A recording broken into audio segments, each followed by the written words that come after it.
Aujourd'hui, j'aimerais vous parler d'une lumière. Pas d'une huile essentielle distillée, mais d'une essence, l'essence de bergamote. Citrus bergamia de la famille des rutacées est principalement cultivée en Calabre. Contrairement aux huiles essentielles issues de la distillation, elle est obtenue par expression à froid du zeste. On presse l'écorce fraîche et l'on recueille une essence claire au parfum fruité, délicat, légèrement suave et piquant. Derrière cette fraîcheur apparente se cache une structure biochimique très cohérente. Elle contient environ 45 à 50% de monoterpènes, dont près de 40% de limonène. On y retrouve également 35 à 40% d'ester, principalement de l'acétate de linalyle, et 10 à 12% de monoterpénol, surtout du linalol. Elle contient aussi des coumarines, des furocomarines et notamment de la bergaptène. Ce trio, limonène, acétate de linalyle et linalol, explique son profil particulier. Le limonène lui donne sa dimension fraîche, purifiante, antiseptique atmosphérique. C'est lui qui assainit l'air en diffusion. Les esters, notamment l'acétate de linalyle, modulent le système nerveux autonome et le linalol participe à l'effet anxiolytique.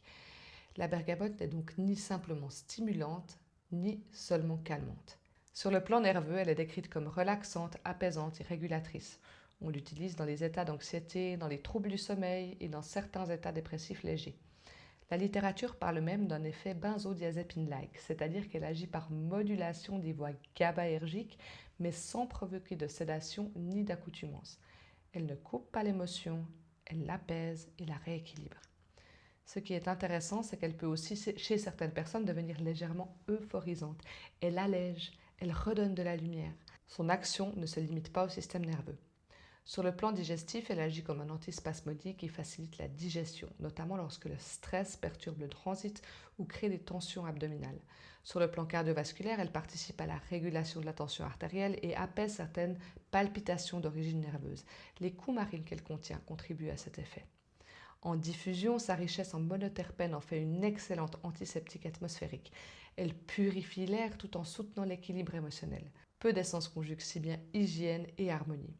Mais la lumière demande du respect. La présence de furocomarine rend l'essence de bergamote photosensibilisante. Après une application cutanée, il est indispensable d'éviter toute exposition solaire pendant au moins 12 heures. Elle doit toujours être diluée et comme toutes les essences riches en limonène, elle est sensible à l'oxydation. On la conserve à l'abri de la lumière et de la chaleur. Sur le plan énergétique maintenant, la bergamote est souvent appelée l'huile de la joie. Elle est associée au chakra du cœur, elle ouvre, elle allège, elle redonne confiance dans les forces de la vie. Quand le stress ferme la poitrine, quand la tristesse devient lourde, elle redonne du mouvement.